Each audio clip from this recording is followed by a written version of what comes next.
Buenas tardes, bienvenidos a este sábado académico con la lección inaugural del segundo semestre del año 2024 de la Facultad de Ciencias Jurídicas y Sociales de la Universidad de San Carlos de Guatemala. El día de hoy le damos la cordial bienvenida a nuestros docentes titulares interinos, a nuestros estudiantes, asimismo a los catedráticos y estudiantes de la Escuela de Estudios de Posgrado y también a todo aquel profesional del derecho y las ciencias afines como público en general que se encuentra conectados en este momento en la plataforma Facebook Live de la facultad.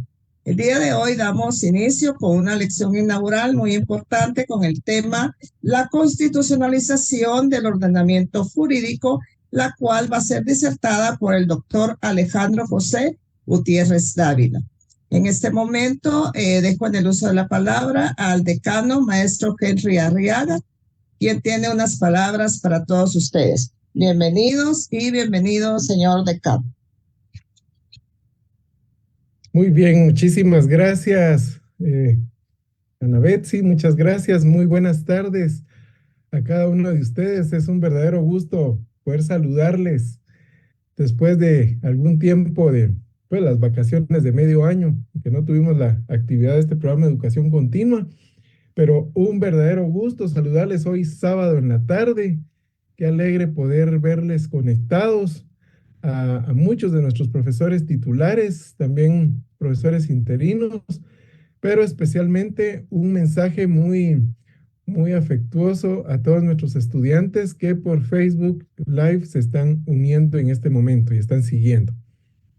El día de hoy, pues estamos inaugurando el ciclo de conferencias que hemos organizado para el segundo semestre de 2024 en el programa de educación continua, que se está pues convirtiendo en una ventana, en una forma de que a través de la forma virtual podemos llegar a muchos de nuestros estudiantes y profesores que están deseosos pues de poder seguir todas nuestras capacitaciones y pues se da esta oportunidad que me alegra muchísimo. En primer lugar, quiero agradecer al equipo de apoyo que hace posible que este programa esté funcionando y que sea exitoso, encabezados por la licenciada Ana Betsy Leonardo Soto, quien es nuestra coordinadora del programa. Muchas gracias, Ana Betsy, por ese apoyo que siempre nos das. También quiero agradecerle mucho al licenciado Rodolfo Barahona, nuestro vocal segundo de Junta Directiva, quien siempre está muy atento al trabajo, a la organización y a las convocatorias para este programa. Muchas gracias, Rodolfo. También al licenciado Nelson Luc, quien se encarga de todo el trabajo detrás de telones y que nos permite estar en esta oportunidad. Y cada vez que hacemos una organización, él tiene un equipo de trabajo que también le apoya para poder generar este trabajo. Así es que muchísimas gracias. Hoy vamos a tener una participación muy importante. Tengo el gusto de tener el grato honor de presentarles. En un momento va a ser él su presentación y le van a presentar su currículum. Pero hoy saludo muy atentamente al doctor Alejandro Gutiérrez, quien es uno de nuestras estrellas fulgurantes de nuestro programa de doctorado, de nuestra Escuela de Estudios de Posgrado. Muchas gracias, doctor. El doctor Alejandro Gutiérrez, pues es un profesional joven, pero realmente se ha dedicado a estudiar toda la vida. A mí realmente me da envidia de la buena, ese conocimiento que ustedes ya se van a dar cuenta, ese manejo de los temas que él tiene. Es, como les repito, uno de nuestros profesores en la Escuela de Estudios de Posgrado y un profesor que verdaderamente le da mucho brillo a nuestra escuela. Yo siempre recibo muy buenos comentarios de todos sus alumnos y bueno, yo también he sido alumno suyo, así es que de primera mano puedo decir y hablar sobre la calidad que tiene Alejandro para dar sus clases. Pero hoy quisiera eh, también antes de cederles la palabra, pues aprovechar para quienes vieron el video de entrada de esta tarde, contarles a todos nuestros profesores estudiantes que estamos trabajando intensamente contra reloj, porque lo más pronto posible queremos seguir desarrollando proyectos de pues que hagan que nuestra facultad esté cada día mejor. Tenemos el trabajo en dos grandes áreas. Una área, pues siempre el tema de infraestructura. Como ustedes muy bien han visto, estamos trabajando para tener en mejores condiciones nuestros edificios. Ya estamos avanzando con el tema de los baños en todos los edificios. Ya hemos trabajado e invertido en los edificios S2, S5, S7, en donde ya hemos estrenado este semestre, hace 2 semanas, ya toda una nueva batería de servicios sanitarios que están al servicio de todas y de todos. También estamos trabajando, hemos inaugurado la sala de videoconferencias en el S2, en donde especialmente vamos a estar desarrollando próximamente algunas capacitaciones para nuestros profesores. Es una sala 100% virtual y 100% renovada. Ahí cuando la conozcan no van a encontrar nada que tenía que ver con la sala anterior. Entonces la renovamos totalmente. Seguimos equipando con más cañoneras, equipos de audio en los salones más grandes y primero Dios vamos a seguir trabajando en eso en todos los edificios. En el caso del edificio S2 vamos avanzando con la renovación de la plaza central. Yo quisiera hacerlo todo de un solo, ¿verdad ustedes? Pero como hay una ley de contrataciones que sabemos cómo funciona, entonces vamos por partes, pero sí no nos detenemos.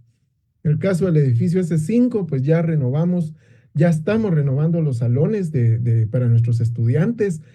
Ya hemos alfombrado, compramos escritorios nuevos, compramos sillas nuevas, ya hemos instalado desde el semestre pasado las pantallas multifuncionales.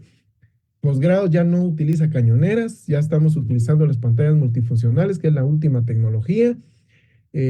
No vale la pena tener cañoneras en salones para 25 estudiantes, por eso tenemos pantallas que son de 86 pulgadas y que tienen toda la conexión a internet y todo lo que se necesita. Allí también estamos renovando, siempre en permanente renovación de la biblioteca, en donde quiero recordarles pues que desde el mes pasado nuestra biblioteca está funcionando de domingo a domingo. O sea, ya no está solo de lunes a viernes, sino que ya hemos inaugurado el servicio que nos permite estar sábado de 8 a 5 de la tarde y los domingos de 8 a 1 de la tarde. Y lo están utilizando nuestros estudiantes, eso me alegra mucho, porque la idea es tener esas condiciones ideales para nuestros estudiantes. Algunos no pueden estudiar en su casa por diversos temas, entonces les estamos dando esta oportunidad en nuestra facultad. Entonces está también al servicio de cada uno de ustedes. Y pues lo que nos toca, espero hacerlo próximamente, es empezar a trabajar en el edificio S12. No lo he hecho aún porque no tenía las autorizaciones. Recuérdense que el edificio S12 no nos pertenece, nos prestan salones del tercer y cuarto nivel, pero pues ya he hecho las gestiones para que nos autoricen y primero Dios, a nada más tenerla, ya tenemos varios proyectos para desarrollar también en ese edificio. Al final de cuentas, no creo que nos muevan de ahí de la facultad, de que nos dejen de prestar esos servicios en el S12, así es que vale la pena invertir también en esos edificios, pues en esas aulas de ese edificio. Pero también en posgrados hemos generado el programa de CAIG, que está ayudando a que nuestros estudiantes que cerraban pensum en maestría o doctorado, pues nunca se graduaban. Encontramos casos con gente con hace 10 años cerraron su maestría y no hay forma que se graduaran. Y las condiciones ni las reglas en la facultad eran las más claras. Entonces, por eso hemos pues generado ya un trabajo con ese proyecto CAIG y ya los resultados se están generando.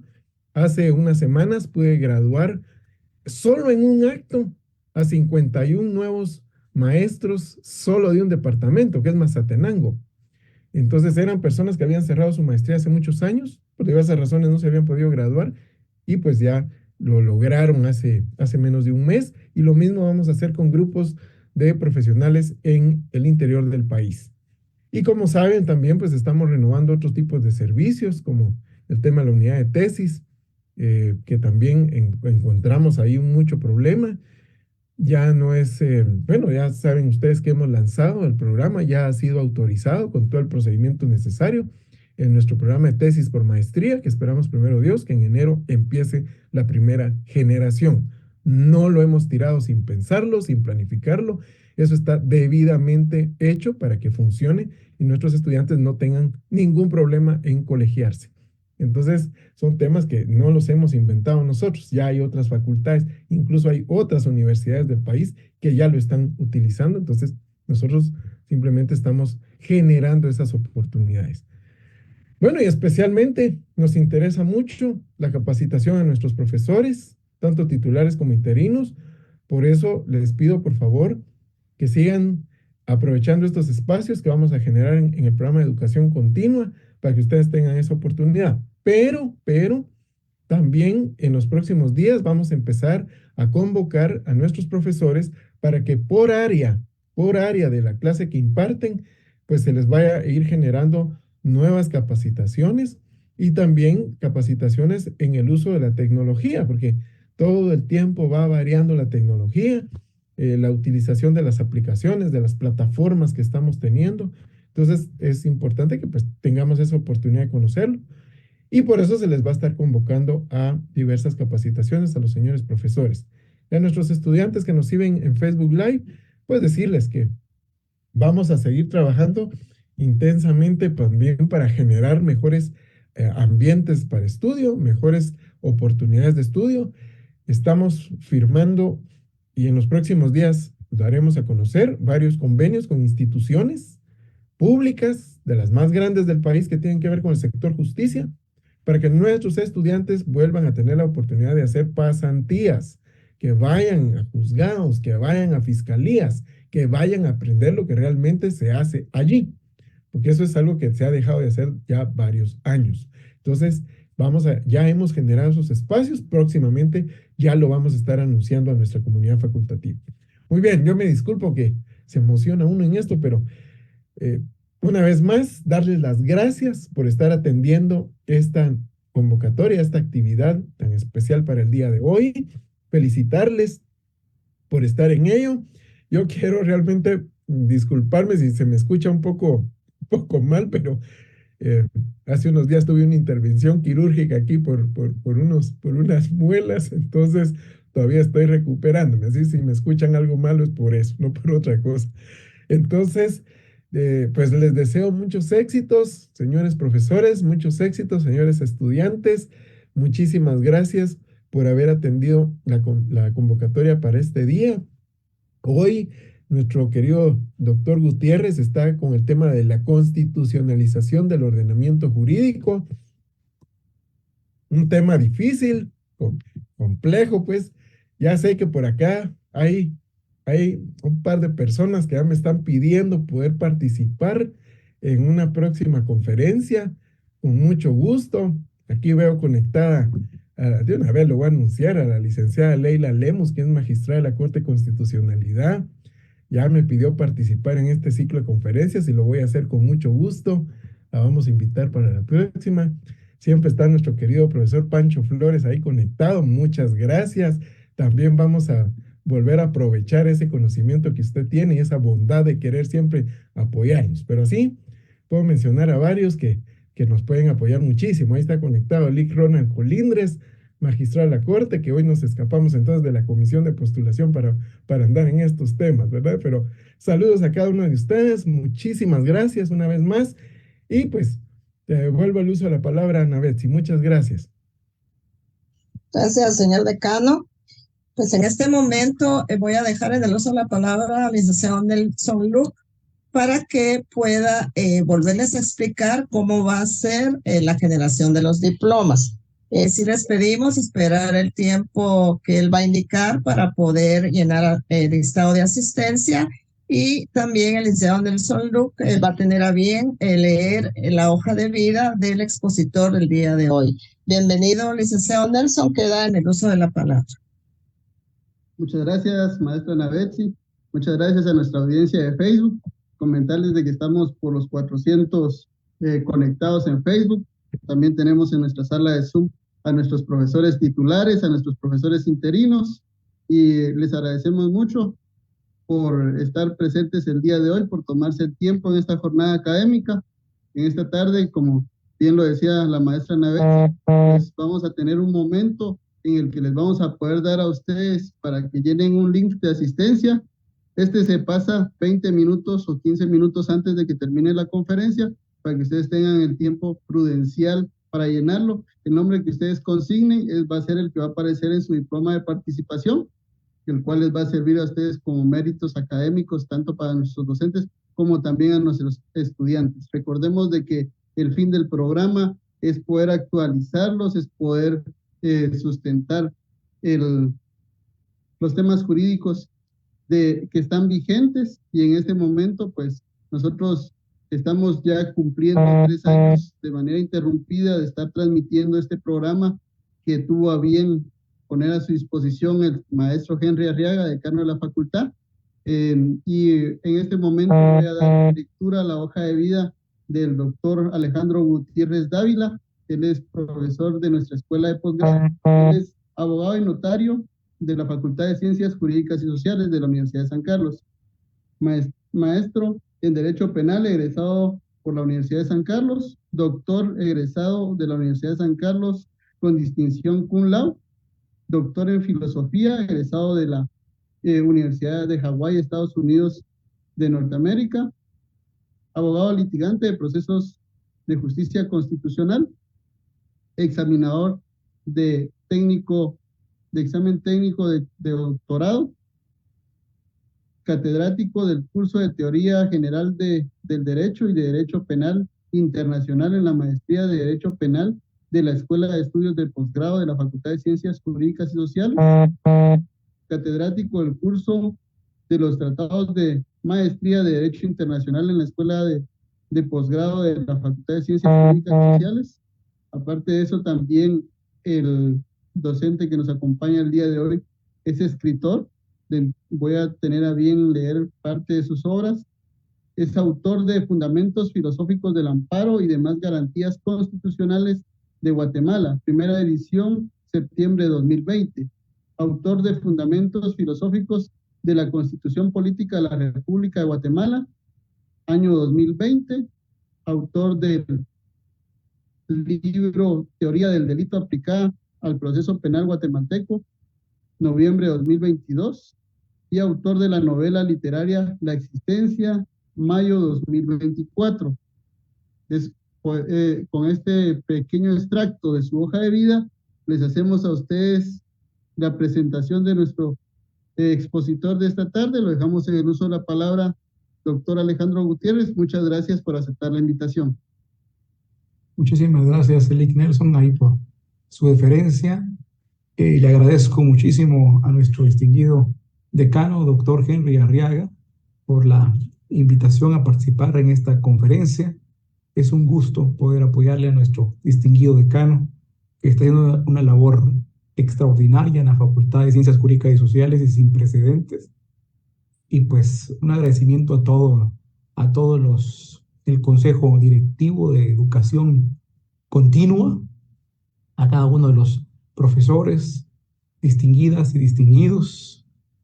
Es para mí un honor compartir esta conferencia. Saludos a todos los profesores titulares y profesores interinos y a todos los estudiantes que nos escuchan el día de hoy en esta conferencia.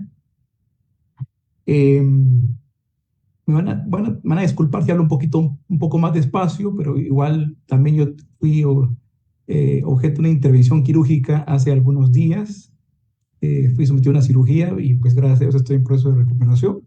Y entonces vamos a entrar a hablar sobre este tema tan importante para todas y todos los profesionales de las ciencias jurídicas y sociales y de otras ciencias afines, por supuesto. Y es lo relativo a la constitucionalización del ordenamiento jurídico, la constitucionalización del ordenamiento jurídico. Pero para poder hablar de ese tema tan importante, lo voy a dividir en varias partes. Y una primera parte, hacer una reseña, digamos, histórica, evolutiva, de cómo llegamos a ese proceso de constitucionalización del ordenamiento jurídico. Y para eso es menester explicar ese trayecto, esa evolución desde el estado legal de derecho al Estado constitucional de derecho. Del Estado legal de derecho al Estado constitucional de derecho. Y también es menester aclarar que existen distintas escuelas o sistemas o paradigmas que informan al derecho como ciencia y que tienen que ver con esa evolución y ese traslado del Estado legal de derecho al Estado constitucional de derecho. No vamos a hablar de todas, pero sí, por ejemplo, vamos a mencionar la escuela del positivismo jurídico, la escuela del justnaturalismo jurídico, la escuela del empirismo jurídico y del realismo jurídico, para poder hacer énfasis en ese proceso evolutivo del Estado legal de derecho al Estado constitucional de derecho. Bueno, en primer término, a finales del siglo XIX, nos encontrábamos ante un Estado legal de derecho. Ese Estado legal de derecho que en el siglo XIX existía en la mayoría de países europeos, no así en Estados Unidos ni en el Reino Unido de la Gran Bretaña, porque en el Reino Unido de la Gran Bretaña existía y existe un sistema que se llama empirismo insular jurídico. Por otro lado, vemos en el sistema norteamericano lo que se le va a denominar el realismo jurídico americano. Pues bien, para ir viendo cada una de estas situaciones, vemos que en los antiguos países de monarquías europeas, en el siglo XIX existía un Estado legal de derecho inspirado en el positivismo jurídico. ¿Y qué era lo que predicaba la escuela del derecho positivo o el positivismo jurídico? Que derecho es igual a ley, que la única fuente del derecho es la ley.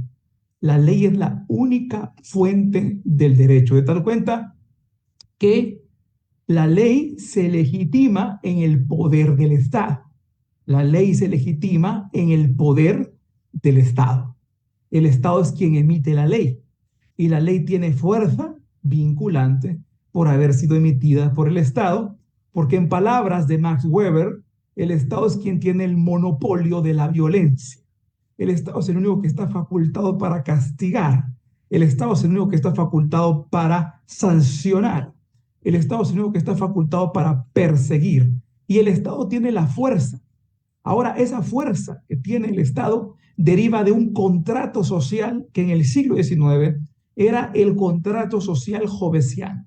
Este contrato social de Thomas Hobbes. En ese contrato social, el pueblo le cedía su soberanía, creaba al Estado como una persona política y le cedía la soberanía al Estado a cambio de protección militar. Y el Estado estaba dirigido por tres clases sociales que ejercían tres poderes: la monarquía, la nobleza y la aristocracia. La monarquía ejercía el poder ejecutivo, la nobleza ejercía el poder parlamentario y la aristocracia ejercía el poder judicial.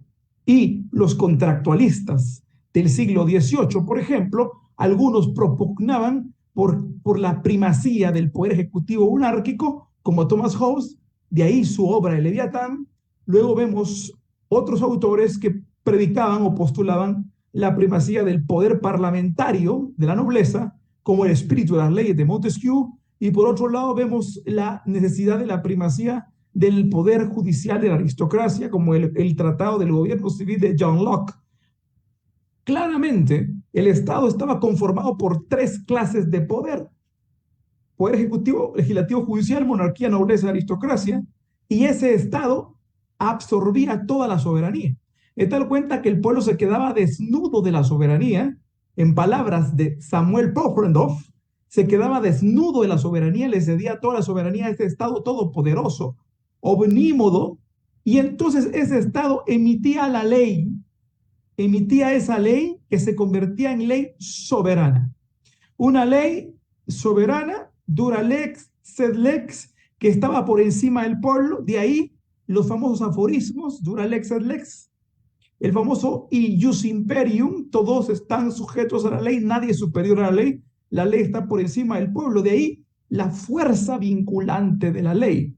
El paradigma que ad hoc a este sistema es el positivismo jurídico. La ley está por encima del pueblo. La única fuente del derecho es la ley, y la ley es o debe observarse La ley es vinculante porque ha sido emitida por el Estado y el Estado es el único que tiene poder. De tal cuenta entonces que la ley debe obedecerse no importa lo que la ley diga. Dura lex et lex. La ley debe obedecerse no importa su contenido, si es inmoral o moral, porque hay algo importante para la escuela del derecho positivo. Hay algo muy importante para la escuela del positivismo jurídico, que niega la conexión entre derecho y moral. Niega la conexión entre derecho y moral por la sencilla razón de que el positivismo jurídico es derivante del positivismo científico. Y el positivismo científico postula que no existen los valores, no existen las ideas, no existe la idea de Dios, porque no existe nada que no pueda comprobarse por medio de métodos experimentales, porque el positivismo es a su vez heredero del materialismo. Ese materialismo que surge como un paradigma científico en el siglo XIX, postulado en primer lugar por Feuerbach y luego por Saint-Simon y por Augusto Comte, el materialismo niega al antiguo idealismo del siglo XVIII y considera que la realidad está compuesta únicamente de materia, de tal cuenta que solo es verdad aquello que puede comprobarse por medio de los sentidos, solo es verdad lo que puede percibirse por medio de los sentidos. Y como las ideas, la idea de justicia, los valores de verdad no pueden comprobarse por medio de los sentidos, la idea de Dios no puede comprobarse por medio de los sentidos ni por método experimental, simplemente no existen, porque todo aquello que no se puede comprobar por método experimental no existe. El positivismo, heredero del materialismo, dice entonces que solo son verdades científicas aquellas que han sido comprobadas por métodos experimentales. Heredero del positivismo científico aparece el positivismo jurídico, y el positivismo jurídico nos dice entonces que solamente es derecho a aquella ley escrita que ha sido emitida por el Estado. Y esa ley es la única fuente del derecho, debe obedecerse porque ha sido emitida por quien tiene el poder, que es el Estado, poder que ha obtenido el Estado por medio de un contrato social a través del cual el pueblo le ha cedido la soberanía a ese Estado y el Estado ejerce ese poder omnímodo por sobre el pueblo. De tal cuenta entonces que la fuerza de la ley, en palabras obviamente de Joseph Russ, la ley debe obedecerse, hay un deber de obedecerla simple y sencillamente porque ha sido emitida por quien tiene el poder, y es el Estado. Y esa es la fuerza vinculante que tiene la ley. Ahora, entonces, no importa si la ley es injusta o justa, porque no existen esos valores morales de justicia, no existen las verdades morales, de tal cuenta entonces, porque es positivismo, que es heredero del materialismo, entonces no hay conexión entre derecho y moral. A la no existir conexión entre derecho y moral, entonces esas verdades morales vienen a ser simplemente ideales irracionales. Y la ley debe obedecerse simplemente porque cumpla con los parámetros de validez, ha sido emitida por el Estado. Ese positivismo jurídico de finales del siglo XIX va evolucionando hacia otro tipo de positivismo, que es el de Hans Kelsen. A principios del siglo XX, las monarquías y los grandes imperios europeos se disuelven. ¿Por qué se disolvieron los imperios europeos? ¿Por qué se disolvieron las monarquías? ¿Por qué se disolvieron los grandes imperios? Porque entraron en guerra unos con otros en la Primera Guerra Mundial. Vemos el Imperio Británico, el Imperio Francia y Estados Unidos y el Imperio Ruso Romanov entrando en guerra contra el Imperio Alemán, el Imperio Austrohúngaro y el Imperio Turco Otomano. De tal cuenta que la Primera Guerra Mundial fue una guerra de imperios, imperios contra imperios. Sin embargo, el desgaste de esa guerra, de Primera Guerra Mundial a nivel europeo, le da una primacía a la única democracia republicana que había intervenido en la guerra, que era Estados Unidos y, por supuesto, Francia con su Cuarta República.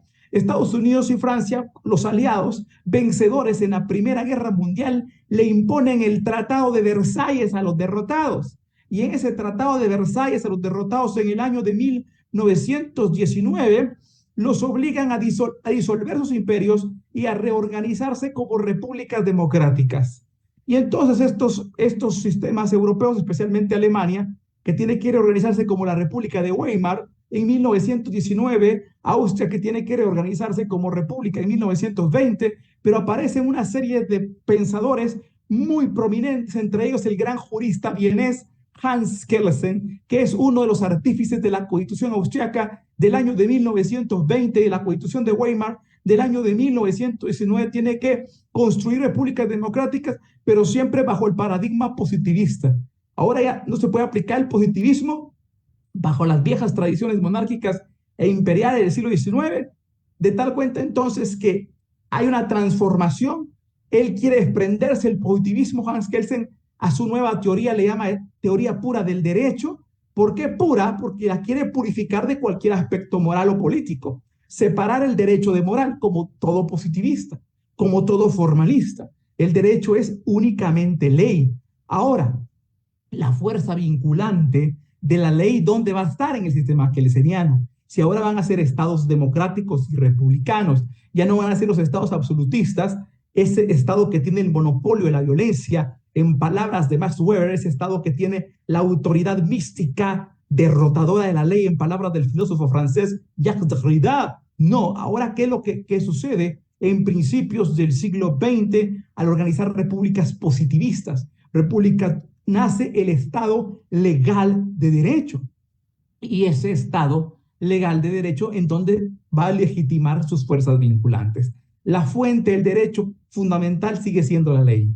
La fuente primordial del derecho sigue siendo la ley porque es positivismo jurídico. Hay una negación de la conexión entre derecho y moral. La ley debe obedecerse. Y punto. La ley tiene que obedecerse y punto. Por su fuerza vinculante. No importa su contenido moral porque no tiene contenido moral. La ley no es ni moral ni inmoral, la ley es amoral porque no tiene contenido moral.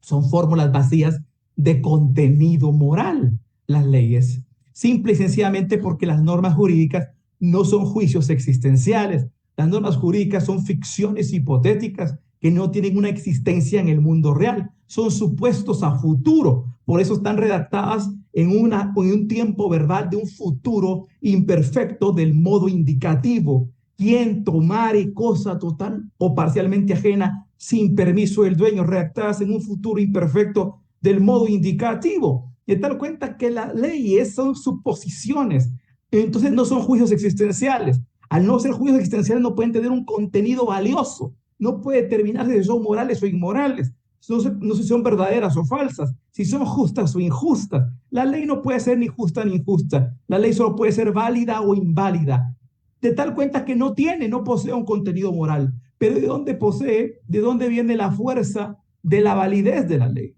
¿De dónde viene la validez de esa ley? La validez de la ley ahora en ese sistema positivista, republicano y democrático, ¿de dónde va a venir? Si el poder ahora va a estar en el pueblo, porque es república democrática, el poder va a estar en el pueblo, república democrática, ¿de dónde va a venir la fuerza vinculante de la ley? Para que el pueblo va a fundar el Estado, pero el pueblo va a fundar el Estado por medio de una norma fundante, por medio de una norma fundamental llamada Constitución. La Constitución política será la norma fundante, la norma fundadora, la norma fundamentadora, como la voluntad escrita del pueblo.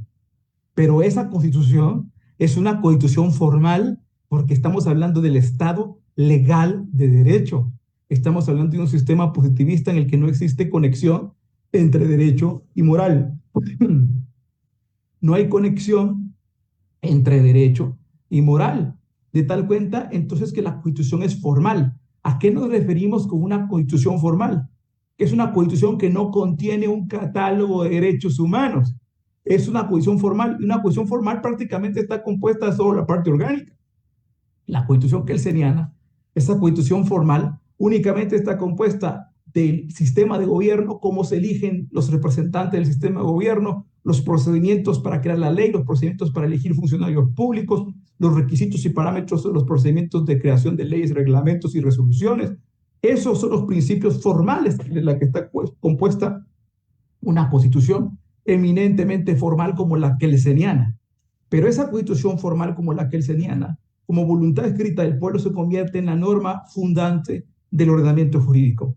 De tal cuenta que la ley estará obteniendo su fuerza de la Constitución. La Constitución establecerá principios de cómo se crea la ley, quién crea la ley, en qué momentos crea la ley, bajo qué parámetros, bajo qué procedimientos, bajo qué requisitos, la Constitución. De tal cuenta que la ley, si es emitida por el órgano constitucionalmente establecida, si la ley cumple con los parámetros formales, si la ley cumple con principios formales, si la ley cumple los requisitos y los pasos formales establecidos en la Constitución, adquiere su validez jerárquica y debe ser obedecida porque obtiene su fuerza vinculante de esa estructura jerárquica piramidal que proviene de la norma fundante que es la Constitución. Pero hay un problema en este sistema, que hay una separación entre derecho y moral. Y al haber una separación entre derecho y moral, entonces no puede calificarse una norma de justa o injusta. Alguien no podría decir que no la obedece una norma porque es injusta. Alguien no puede decir que puede obedecer una ley porque es justa o es injusta. No, o porque es un poquito justa, o porque es extremadamente injusta. No, no se puede hacer esa calificación. La ley debe obedecerse y su validez se obtiene si esa proviene de que obedece los principios formales de la Constitución. Ahora, muy importante, los tres organismos de Estado en una república democrática kelseniana ya no son los tres poderes reales del siglo XIX, aristocracia, poder judicial, monarquía, poder ejecutivo y nobleza, poder parlamentario, no son los tres poderes reales del siglo XIX. Los tres organismos de Estado ahora son órganos de servicio público y no de poder público. ¿Por qué? Porque el poder está en el pueblo y la soberanía está en el pueblo porque es república democrática. Entonces, los tres organismos de Estado están sometidos al poder de la Constitución. La Constitución es la voluntad del pueblo y la Constitución somete a los tres poderes, a los tres organismos, ejecutivo, legislativo y judicial. Pero Kelsen viene y en su sistema positivista dice, bueno, la Constitución es la máxima autoridad y no el organismo ejecutivo, y no el organismo legislativo, ni el organismo judicial. El organismo legislativo emite las leyes, el organismo ejecutivo emite los reglamentos, el organismo judicial emite las resoluciones, el organismo judicial emite resoluciones, normas individualizadas, el ejecutivo emite reglamentos, normas reglamentarias, y el legislativo emite las leyes, normas ordinarias, pero estas tres están sometidas a la autoridad de la Constitución. Entonces, ¿quién se va a encargar de evaluar si esas normas ordinarias, reglamentarias o individualizadas están en contra o no de la Constitución? Kelsen entonces dice ¿qué es lo que va a hacer Kelsen? Ve, en su pensamiento se va hacia la Francia, hacia la Primera República Francesa del año de 1792. Hay que recordar que cuando en Francia se da la Revolución Francesa, la toma de la Bastilla el 14 de julio de 1789 y se da una transformación en el sistema francés. Los franceses querían pasar de la monarquía absoluta a la república, sin embargo la monarquía no se dio tan fácilmente, hubo un poder, el rey no cede su poder total entre 1789 y 1792, de tal cuenta que tiene que gobernar el rey con los revolucionarios, de tal cuenta que unos estaban a favor del rey y otros estaban en contra del rey, los jacobinos y los girondinos, y obviamente durante ese momento había que frenar al rey. Había que frenar al rey, ¿por qué? Porque el rey estaba sometiendo a las nuevas disposiciones revolucionarias que estaban yéndose hacia un gobierno mixto entre monarquía y república antes de que llegara la Constitución de la Primera República Francesa de 1792. Entonces, en Francia, construyen un órgano que viene a frenar al rey. Un órgano, porque el rey ya no tiene la soberanía. Antes de su defenestración total en 1792, el rey ya no tiene la soberanía. De tal cuenta entonces que hay que frenar al rey, hay que neutralizar al rey, hay que limitar al rey. Y se crea un tribunal de juzgamiento político llamado la Corte de Casación Francesa. La Corte de Casación Francesa es un órgano para frenar y limitar los decretos del rey, que el rey no se fuera a extralimitar por las disposiciones a las cuales ya se ha sometido. Hay que frenar al rey porque el rey ya no es el soberano. Ahora viene Kelsen y dice hay tres organismos de Estado que ya no son los soberanos. El soberano es el pueblo a través de su voluntad escrita, que es la Constitución. Entonces vamos a crear un tribunal que se parezca a la Corte de Casación Francesa y crea el Tribunal Constitucional Concentrado Permanente, Independiente, Privativo, Austriaco. Pero ese Tribunal Constitucional tenía como funciones originales de deslegislación o legislación negativa. Deslegislación o legislación negativa.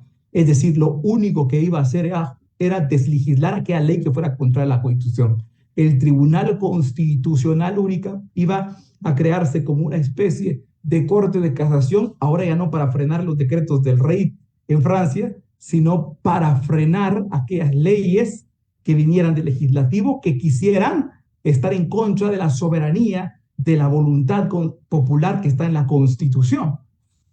De tal cuenta que el Tribunal Constitucional Austriaco es un tribunal constitucional de control constitucional, pero nada más formal, porque recordemos que el sistema que él tenía no es positivista y no hay conexión entre derecho y moral, de tal cuenta que se circunscribe el Tribunal Constitucional a una función de legislador o legislador negativo. ¿Por qué solo puede ser eso? Porque la única fuente del derecho en este sistema es la ley. Si la única fuente del derecho en este sistema es la ley, lo único que se puede juzgar es la ley. De tal cuenta que la naturaleza del Tribunal Constitucional Austriaco es únicamente juzgar para frenar y expulsar la ley. Tribunal de legislación negativa. El Congreso legisla, el Tribunal Constitucional legisla cuando esas leyes están en contra de los principios formales de la Constitución. Principios formales porque en ese sistema no existe conexión entre derecho y moral, es una constitución eminentemente formal, y al ser una constitución eminentemente formal, entonces no hay conexión entre derecho y moral. Es una constitución, no contiene un catálogo de derechos humanos. Es más, la constitución de la Cuarta República Francesa, o más dicho, de la Quinta República Francesa, no tenía un catálogo de derechos humanos. Era una constitución eminentemente formal. De tal cuenta que después tuvieron que emitir una serie de directivas fundamentales que vinieran a regular derechos fundamentales en Francia, y porque la Constitución en su texto era prácticamente orgánico, como la Constitución de Estados Unidos de 1787, que su texto es orgánico nada más, no contiene un catálogo de derechos humanos.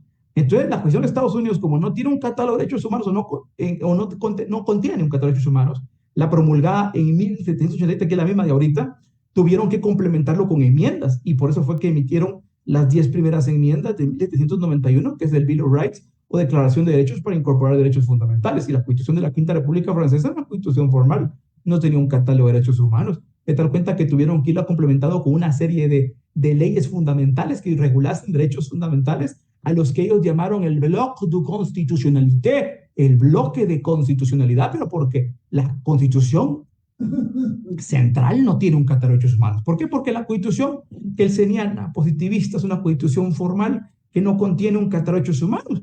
¿Por qué? Porque es positivista y no hay conexión entre derecho y moral. Aquí hay un grave problema, porque la ley es válida si obedece los principios formales, los principios o parámetros ha sido emitido por el órgano constitucionalmente legitimado para emitirla, cumpliendo los requisitos, los parámetros y los procedimientos y los principios constitucionalmente establecidos para emitirlas.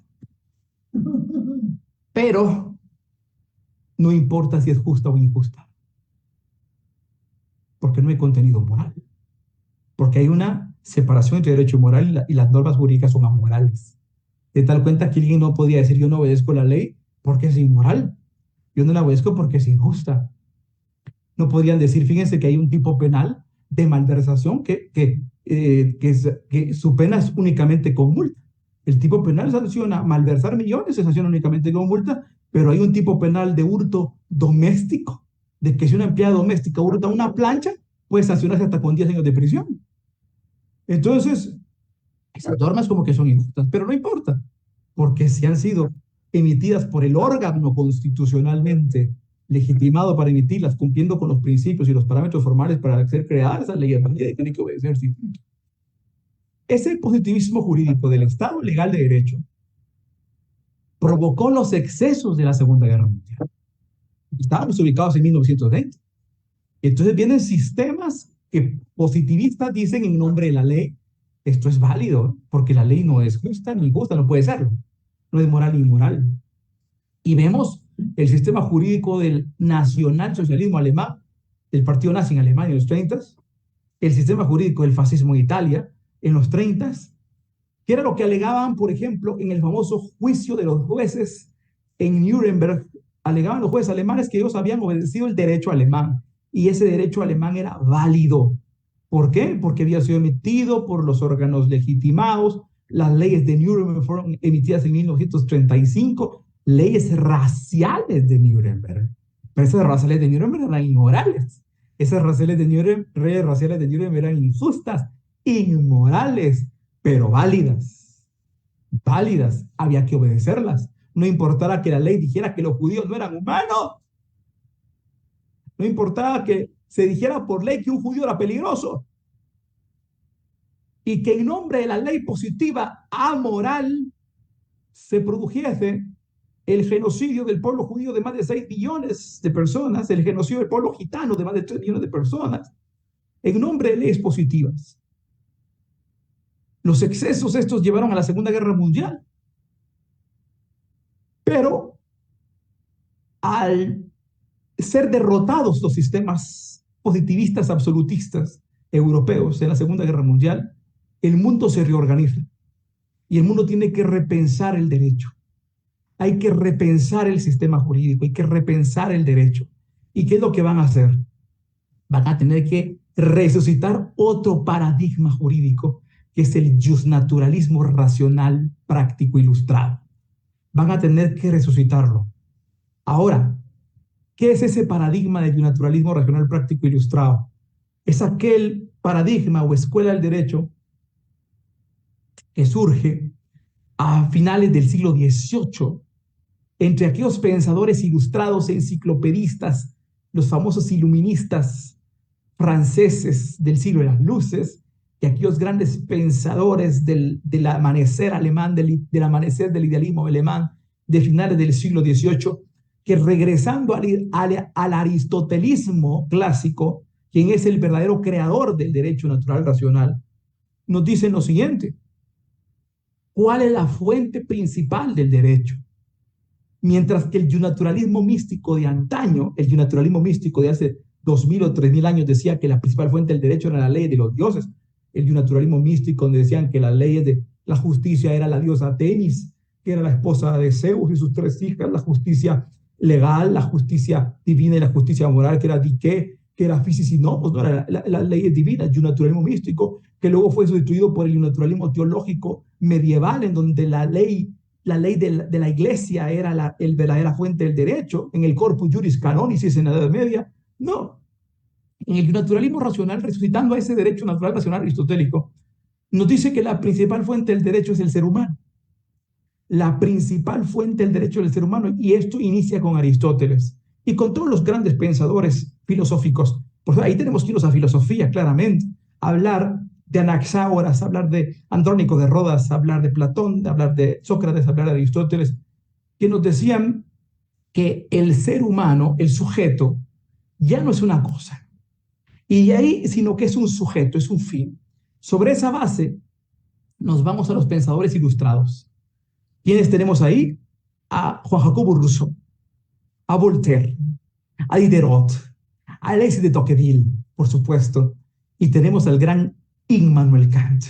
Immanuel Kant, obviamente resucitando el derecho natural aristotélico, nos dice que el ser humano no puede ser una cosa. El ser humano es un fin en sí mismo. El ser humano no es un medio de explotación, es un fin en sí mismo. El ser humano no tiene precio, el ser humano tiene dignidad. ¿Y por qué el ser humano no es una cosa? Porque hay algo que diferencia al ser humano de las cosas, y es su facultad de pensar. Esa facultad de pensar le da la facultad de decidir. Y esa facultad de decidirle al ser humano algo que se llama autonomía de la voluntad. Autonomía de la voluntad. De tal cuenta entonces que el ser humano, la única especie con facultad de pensar, facultad de razonar, facultad de decidir, de esa facultad de decidir surge la autonomía de la voluntad, en palabras de Immanuel Kant. Y esa autonomía de la voluntad es la que va a crear el derecho. El ser humano se convierte en la principal fuente del derecho. ¿Por qué? Porque el ser humano es un legislador universal. El ser humano es un legislador universal porque tiene autonomía. De tal cuenta que cada ser humano es soberano. Porque es autónomo, es soberano. Autónomo significa que se autolegisla, autogobierna, y el ser humano que se autogobierna entonces es soberano. Por ser soberano es una cosa, no es un medio, sino que es un fin en sí mismo. Entonces el ser humano, que no es cosa, que no es medio, sino que es un fin en sí mismo, es autónomo, y él genera sus propios derechos, pero naturales. Justnaturalismo racional, práctico, porque esos postulados y su razonamiento se manifiestan en conducta. La única manera que pueden comprobarse son con conducta. Y entonces, ¿qué es lo que tenemos aquí? Lo que tenemos aquí es que el ser humano, como un ser racional, autónomo, genera sus propios derechos naturales, se postula principios para autonormarse. Pero cuando el ser humano se postula principios racionales para autonormarse, como la lealtad, la justicia, la equidad, la honradez, la integridad, el respeto, esos principios son valores morales. El ser humano está postulando, se está autolegislando moralmente. Moralmente.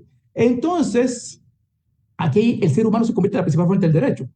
El punto de inflexión es el siguiente: el ser humano es sociable por naturaleza. Y entonces el ser humano sociable por naturaleza tiene que congregarse en comunidad. ¿Y qué pasa con el conjunto de seres humanos libres? El conjunto de seres humanos soberanos que tienen que suscribir un pacto para autogobernarse. Aquí viene el contrato social de Rousseau. Aquí viene la constitución kantiana. Viene ese pensamiento ilustrado, este conjunto de seres humanos soberanos y libres. We are the people, la inspiración de la Constitución de los Estados Unidos de América y de la Primera República Francesa y de la Declaración de los Derechos del Hombre de 1789. Fíjense bien, el ser humano, ese ser humano, se autolegisla, es autónomo soberano, pero el conjunto de seres soberanos libres suscriben un contrato, un pacto para autogobernarse y elevan esos valores que se postulan para sí mismos, esos valores morales los elevan como valores generales de observancia general, de tal cuenta que los valores morales pasan a ser valores jurídicos y esos valores jurídicos van a ser los derechos humanos. ¿Por qué derechos humanos? Porque es derecho inherente al ser humano. Es derecho natural, es derecho que emerge y surge de la capacidad racional y de la potencialidad de la autonomía soberana del ser humano. Derechos humanos que surgiendo del ser humano en el ámbito de su esfera jurídico-privada se convierten en valores generales al ser reconocidos como valores de parámetro justificativo ético de todo el ordenamiento en un pacto o contrato social llamado Constitución Democrática Justnaturalista. Este paradigma hace que surja ese primer derecho natural y dignidad. El ser humano no es una cosa, es un fin, porque es soberano, es autónomo y tiene capacidad de decidir. Como tiene capacidad de decidir, surge el segundo derecho natural, la libertad. Pero como tiene libertad el ser humano, resulta que esa facultad que tiene el ser humano habita en todo ser humano por igual, sin distinción de raza, sexo, edad, color de piel o nacimiento, y surge el siguiente derecho natural, que es la igualdad. Pero si la igualdad habita en todo ser humano, si todos somos iguales o valemos lo mismo o tenemos el mismo valor absoluto de la igualdad, quiere decir que somos miembros de una misma familia humana y surge el tercer gran derecho natural, que es la fraternidad. Y te das cuenta que aparecen los tres grandes derechos naturales fundamentales: liberté, egalité y fraternité, libertad, igualdad y fraternidad, de donde vienen los demás derechos naturales. Ese justnaturalismo que sirvió de base para la Declaración de los Derechos del Hombre de 1789, para la Declaración de los Derechos del Buen Pueblo de Virginia de 1775, para la Constitución de la Primera República Francesa de 1792 y para la Constitución de los Estados Unidos de 1787, lo hacen resucitar en 1945 y se promulga la Declaración Universal de los Derechos Humanos. El mundo tiene que organizarse y dice: en la Declaración Universal de Derechos Humanos se toma como base la obra hacia la paz perpetua de Immanuel Kant con su imperativo categórico de dignidad y humanidad.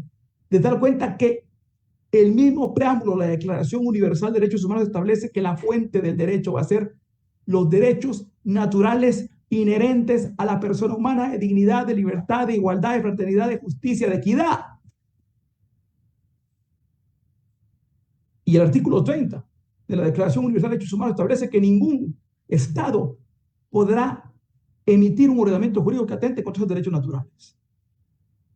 Viene el 10 de diciembre del 48, se emite la Declaración Universal de Derechos Humanos, se organiza el mundo. Y ahora vienen los países europeos y se vienen en cascada promulgando constituciones justnaturalistas. Y el primero es la Constitución Federal Alemana, que emite una constitución justnaturalista, en donde se establece como la principal fuente del derecho los derechos inherentes a la persona humana, los derechos naturales inherentes a la persona humana. Se incorpora en la Constitución un catálogo de derechos humanos y se le da a ese catálogo de derechos humanos la primacía, la principal fuente del derecho, de dar cuenta que ninguna ley, reglamento, disposición gubernativa o cualquier otro órgano podrá atentar, conculcar, disminuir, restringir o tergiversar esos derechos naturales porque serán nulas de pleno derecho. Le sigue el ejemplo la Constitución Federal Alemana del 49, la Constitución italiana, la Constitución española del Pacto de la Moncloa de 1978, la Constitución de Portugal, y luego, para asombro de muchos de ustedes, o quizás ya lo sabían, la primera constitución naturalista de la América Latina, la Constitución Política de la República de Guatemala, aprobada el 31 de mayo de 1985, que entró en vigencia el 14 de enero de 1986, que contiene un catálogo de derechos humanos, pero que en su preámbulo establece afirmando la primacía de la persona humana como sujeto y fin del orden social, y en su artículo 44 establece que se garantizan todos los derechos inherentes de la persona humana, aunque no estén regulados por escrito, y que serán nulas ipso iure, nula de pleno derecho, todas las leyes, todos los reglamentos y todas las disposiciones gubernativas o de cualquier otro orden que disminuyan, tergiversen o restringen esos derechos. ¿Qué está diciendo el artículo 44 de la Constitución? Que la principal fuente del derecho son los derechos naturales inherentes a la persona humana, porque se garantizan todos los derechos inherentes ¿a quién? Artículo 44, a la persona humana, aunque no figuren por escrito, puro derecho natural. Pero derecho natural inherente ¿a quién? A la persona humana. Y que serán nulas todas las leyes, normas ordinarias, todas las disposiciones gubernativas, normas reglamentarias, y todas las disposiciones de cualquier otro orden, normas individualizadas, que tergiversen, que restringen o que disminuyen los derechos garantizados por esta Constitución. De tal cuenta que la principal fuente del derecho en Guatemala no es la ley, como lo dice el artículo 2 del Orden Judicial. La principal fuente del derecho no es la ley, porque si la ley es contraria a los derechos naturales, si la ley disminuye, tergiversa o restringe los derechos naturales, es nula de pleno derecho. Entonces, ¿cuál es la fuente suprema?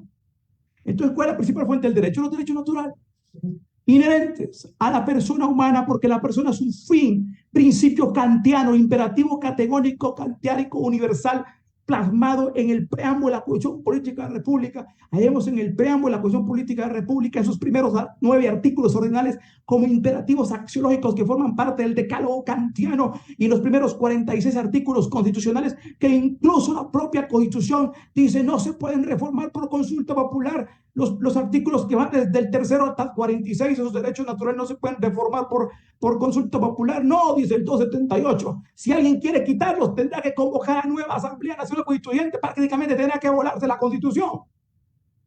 Esa es la superioridad, esa es la supremacía que se le dan los derechos naturales inherentes a la persona humana. Eso es lo que tenemos ahí. De tal cuenta, yo platicaba con algunos profesores mexicanos de la UNAM en México, me decían qué maravilla de Constitución. Tienen un catálogo de derechos humanos impresionante desde el 85. La Constitución mexicana logró tener un catálogo de derechos humanos hasta el 2011, con una reforma constitucional que provino de una condena de la Corte Interamericana de Derechos Humanos. La primera Constitución naturalista de la América Latina, la Constitución de Guatemala actualmente vigente, 85. Le sigue el ejemplo la Constitución de Brasil de 1988 y la Constitución de Colombia del año de 1991. ¿Qué estamos viendo ahí con estas constituciones? Estamos pasando del Estado legal de derecho al Estado constitucional de derecho. Y en este Estado constitucional de derecho resulta que la principal fuente del derecho no es la ley, sino los derechos naturales, en calidad de valores jurídicos éticos superiores. De tal cuenta que si ninguna ley, reglamento, disposición de cualquier otro orden puede disminuir, restringir o tergiversar los derechos naturales inherentes de la persona humana, ¿eso qué quiere decir? Que todas las leyes, que todos los reglamentos y que todas las normas de ordenamiento jurídico se van a constitucionalizar, se van a jusmoralizar. No pueden ser contrarios a los derechos naturales. Las leyes ahora ya no pueden ser injustas, ya no pueden ser inmorales, de tal cuenta que en palabras, por ejemplo, de Robert Alexi y Manuel Atienza, todo juez ahora es juez constitucional porque todo juez antes de aplicar la ley tendrá que juzgar la ley para ver si esa ley es injusta o no, es inmoral o no, si contradice los derechos naturales, si contradice la libertad, si contradice la ética, contradice la vida, si contradice la propiedad privada, si contradice los derechos inherentes a la persona humana, si contradice la autonomía de la voluntad, si contradice la libertad de visión del pensamiento, la libertad de culto, la libertad de asociación, la libertad de expresión, si contradice la libertad de expresión, la libertad artística, todos esos derechos naturales, esas leyes, si contradice la libertad de mercado, si contradice la libertad de industria, comercio y trabajo, artículo 43, tiene el derecho natural de comerciar, una persona tiene el derecho natural de vender y tiene el derecho natural de comprar, y si una ley empieza a disminuirle su derecho natural, habrá que ver qué tan moral o tan justa es esa ley. Esa calificación, miren, la ley tiene que juzgarse ahora. Entonces, se viene a dar una iusmoralización del ordenamiento jurídico. Se viene a dar una iusmoralización de las normas. Una iusmoralización de todo el sistema jurídico. Ahora, para que una ley sea válida, tiene que ser justa. De tal cuenta que viene Alemania a poner el ejemplo, con la Constitución Federal Alemana de 1949. Aparece el Tribunal Constitucional Federal Alemán, que ya no es como el Tribunal Constitucional Austriaco.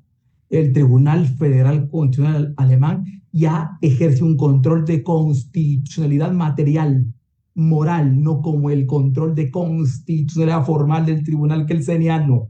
Ahora el Tribunal Constitucional tendrá que venir y juzgar si las leyes no están violando, conculcando el contenido moral de los derechos humanos, erga omnes. Y aparece el control de constitucionalidad moral, material de los derechos humanos en el Tribunal Federal Constitucional Alemán. Importante.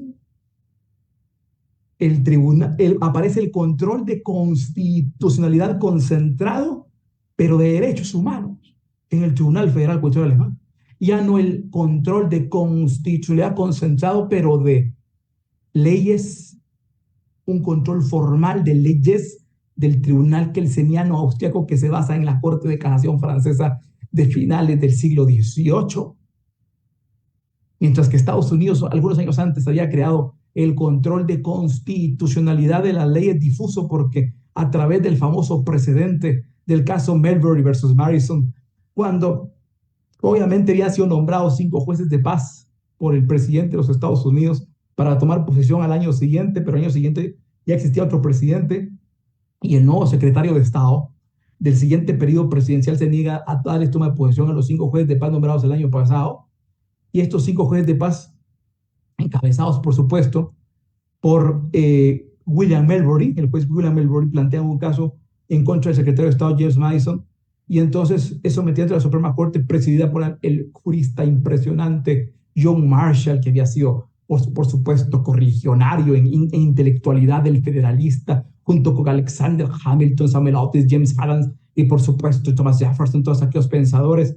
El gran John Marshall, obviamente, termina estableciendo en esa sentencia del caso Marbury versus Madison que todos los jueces del sistema de justicia están obligados antes de aplicar una ley si la ley es contraria o no a la Constitución, apareciendo ahí un control de constitucionalidad difuso de leyes que había sido ya material no formal, porque ya se habían emitido las 10 primeras enmiendas donde se incorporaron los derechos humanos fundamentales a la Constitución norteamericana, el Bill of Rights o Declaración de Derechos de 1791, esas 10 enmiendas en las cuales existe la famosa 9ª enmienda, que es la cláusula de apertura de los derechos humanos no enumerados, se reconocen los derechos inherentes de la persona humana que no figuren por escrito, que luego es el antecedente del artículo 44, cohesión como otra cláusula de apertura universal.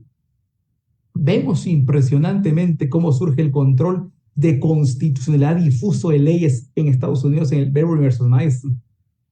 Muy importante. El control de constitucionalidad formal de leyes en el Tribunal Constitucional Austriaco. El control concentrado de constitucionalidad formal en el Tribunal Austriaco.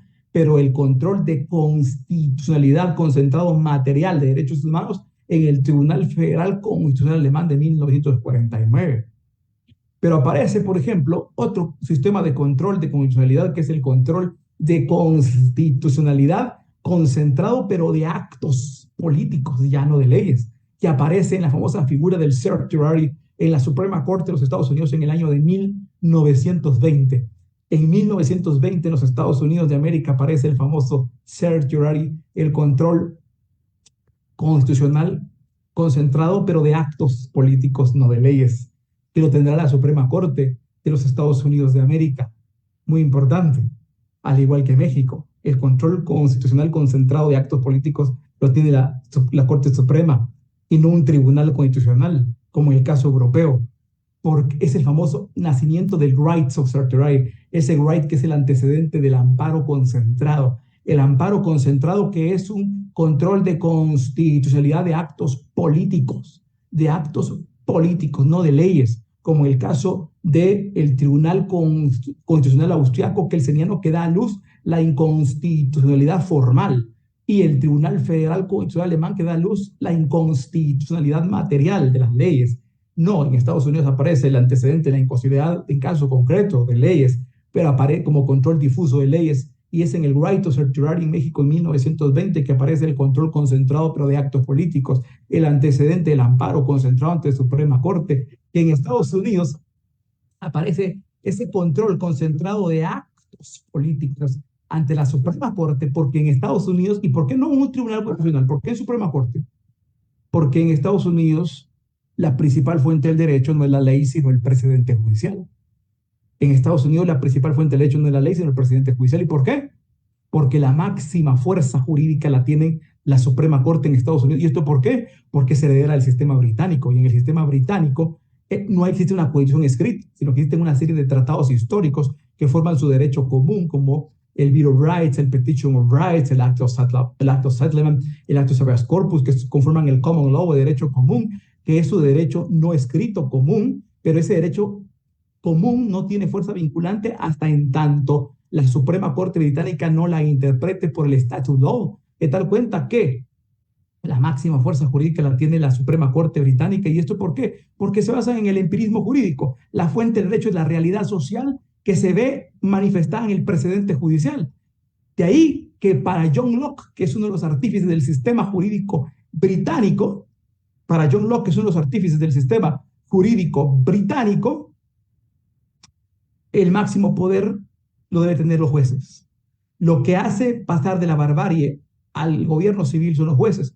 De tal cuenta que el poder supremo en el Reino Unido lo tienen los jueces, lo tiene la Suprema Corte. ¿Por qué? Porque primero venía de una monarquía absoluta que fue desvenestada por una república que duró 40 años por el Instrument of Government de 1649 hasta 1689, donde se restablece una monarquía, pero ya constitucional, donde se someten a una petición de derechos, famosa Petition of Rights, en 1689, pero ahora el rey va a tener funciones únicamente ejecutivas, el parlamento funciones legislativas, pero la máxima fuerza la tendrá el Poder Judicial, la Suprema Corte, porque la principal fuente del derecho en el sistema británico, en el sistema insular británico, es el precedente judicial, porque su sistema es el empirismo jurídico, la realidad. Los hechos de la realidad son lo que producen el derecho. El precedente judicial, el juez lo atisba y no es la ley. Y Estados Unidos heredero del sistema británico, el sistema angloamericano, le da esa potestad a la Suprema Corte, y siendo entonces el precedente judicial la principal fuente del derecho en el sistema angloamericano, tiene que ser la principal o la máxima fuerza jurídica o autoridad judicial, la Suprema Corte. Pero en un sistema europeo, por ejemplo, en un sistema europeo, en el caso del tribunal que es en austriaco, como la principal fuente de derecho de la ley, tiene que haber un tribunal constitucional que juzgue únicamente la ley. Pero en el caso del Tribunal Federal Constitucional Alemán, como la principal fuente del derecho son los derechos naturales inherentes a la persona humana, y los tres organismos de Estado, tanto Suprema Corte, organismo ejecutivo, organismo judicial y organismo legislativo, se someten a los derechos naturales inherentes a la persona humana, catálogo de derechos humanos de la Constitución, tiene que haber un tribunal constitucional que juzgue a estos tres organismos de que no violen esos derechos naturales. De tal cuenta, entonces, que vemos el espíritu del control de constitucionalidad formal kelseniano, el control de constitucionalidad material del Tribunal Federal Constitucional Alemán, concentrados a ambos, uno de leyes, pero formal, el otro de leyes, pero por violación de derechos humanos, el control de constitucionalidad difuso en el famoso User Review de Estados Unidos, surgió en el caso Madison, el famoso control constitucional concentrado, pero de actos políticos en el Certiorari Rights en el 1920 en México, y por supuesto ya viene después el amparo difuso con el juicio de amparo mexicano que aparece en la cuestión de Yucatán en el año de 1912, un control de constitucionalidad de actos políticos, pero difuso, que se le da la competencia y legitimidad a todos los jueces. Importante lo que está sucediendo aquí. Debido a la constitucionalización del ordenamiento jurídico, debido a la constitucionalización del ordenamiento jurídico, se constitucionalizan todas las leyes, se juzmoralizan todas las leyes, y todas las leyes tienen que juzgarse antes de ser aplicadas. Todas las normas jurídicas tienen que juzgarse antes de ser aplicadas, si son justas o injustas, si son morales o son inmorales. Y para eso van a haber 5 tipos de control de constitucionalidad que nuestra Constitución recoge. Miren cómo se está dando la constitucionalización del ordenamiento jurídico. Todo el sistema jurídico se baña de derechos humanos, todo el sistema jurídico se juzmoraliza, se constitucionaliza, y todas las leyes para ser válidas tienen que ser justas, y todas las leyes para ser válidas tienen que ser conformes al contenido moral de los derechos humanos, de tal cuenta entonces que tienen que ser controladas por todas partes, y aparecen los 5 sistemas de control de constitucionalidad de nuestra Constitución. Debido a la constitucionalización del ordenamiento jurídico, aparece el control constitucional formal concentrado, artículo 272 de la Constitución Política de la República. Aparece el control de constitucionalidad concentrado material de derechos humanos, también el 272 de la Constitución Política de la República, a través de un tribunal permanente concentrado primativo llamado Corte de Constitucionalidad. Pero también aparece el control difuso de leyes a través de la inconstitucionalidad de caso concreto, pero también aparece el control constitucional concentrado de actos políticos por medio del amparo concentrado para verificar que los actos de la administración pública no sean contrarios a los derechos humanos. Pero también aparece el control de constitucionalidad de actos políticos difuso a través del amparo difuso, porque todos los jueces del sistema de justicia, a excepción de los jueces de paz, podrán convertirse en tribunales constitucionales extraordinarios para examinar si los actos políticos, los actos de la administración pública son contrarios a los derechos humanos, de tal cuenta que hay una constitucionalización del ordenamiento jurídico, una juzmoralización del ordenamiento jurídico, en donde todas las leyes tienen que ser justas, el sistema jurídico debe ser acorde al contenido moral de los derechos humanos para poder ser aplicable, de tal cuenta que todos los jueces estarán legitimados para ejercer una función de juez constitucional. Y esa es la constitucionalización del ordenamiento jurídico. Muchas gracias.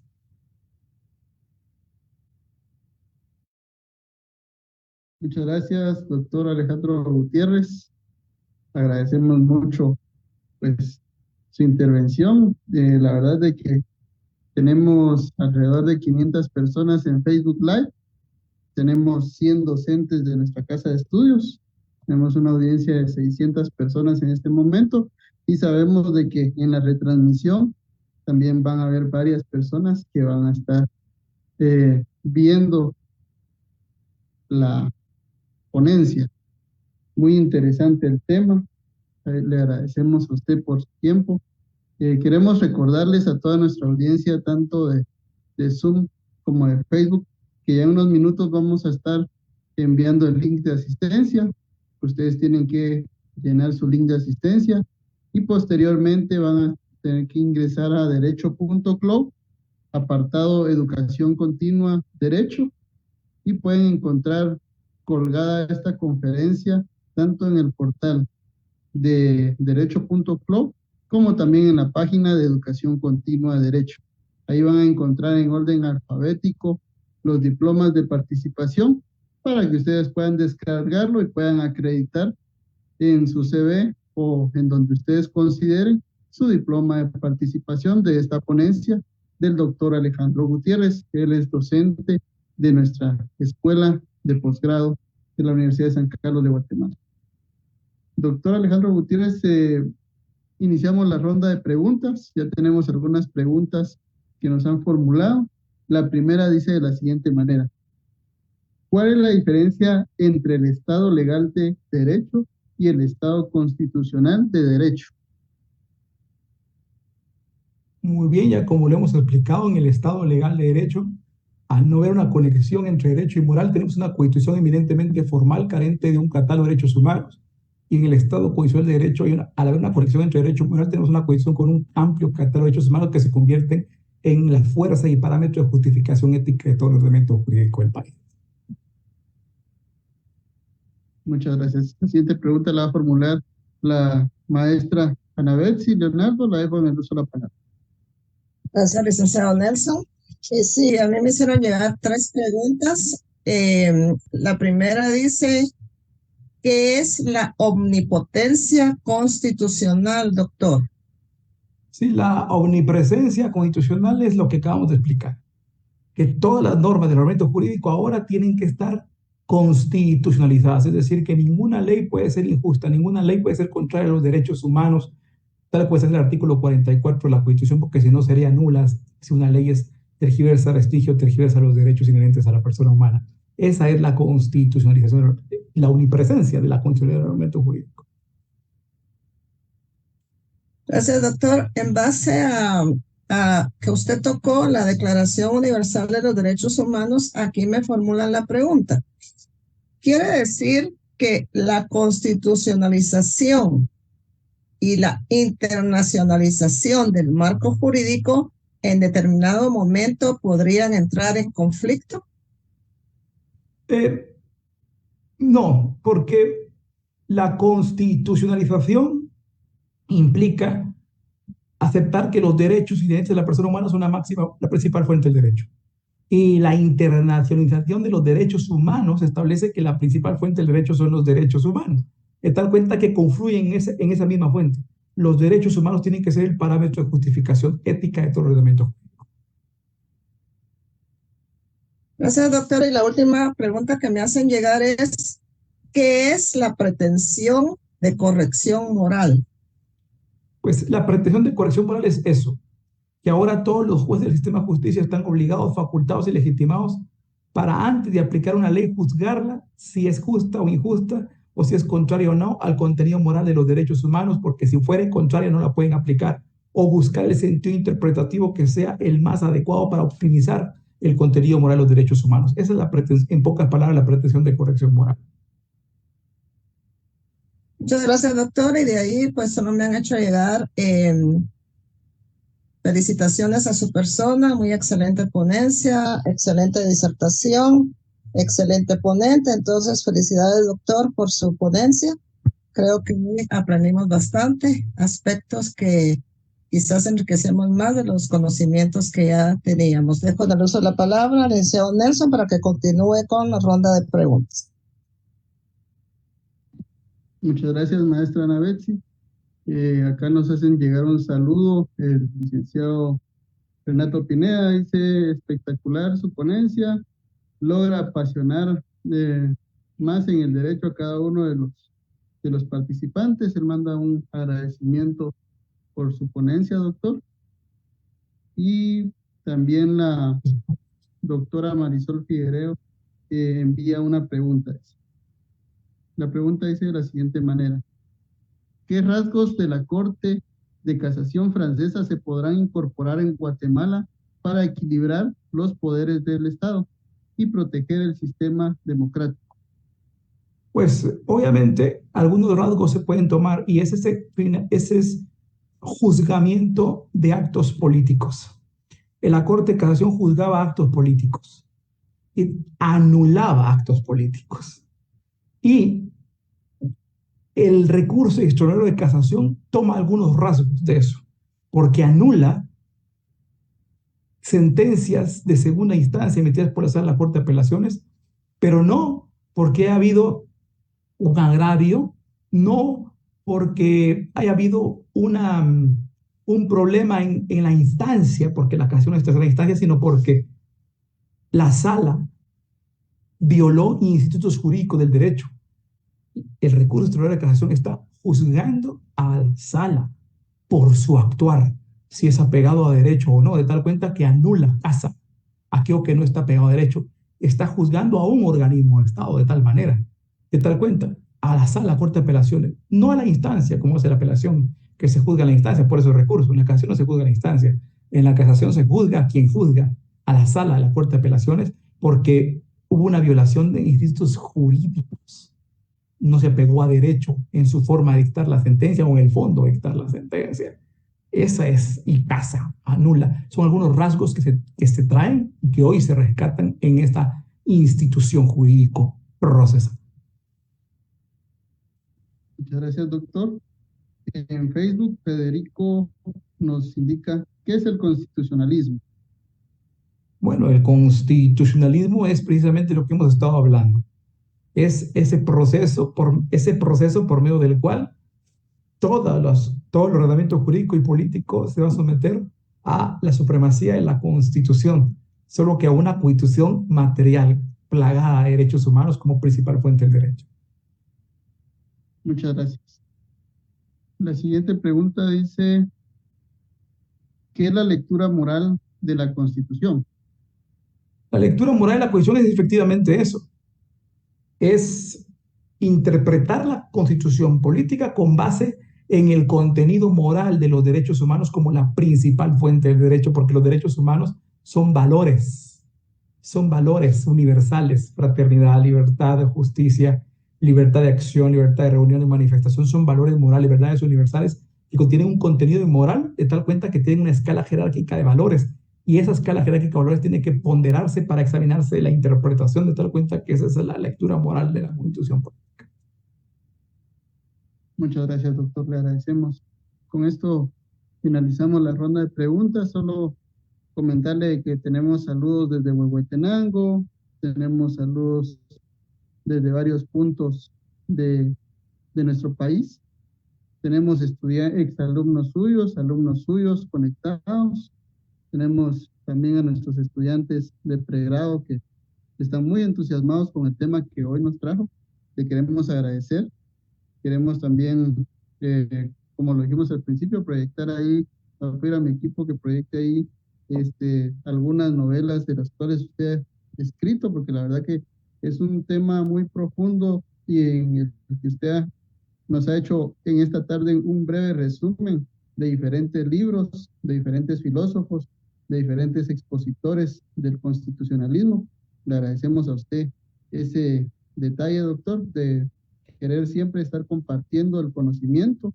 Sabemos de que usted es académico y esta es su pasión, entonces queremos agradecerle a usted la participación. Tenemos muchos mensajes de agradecimiento de diferentes puntos del país.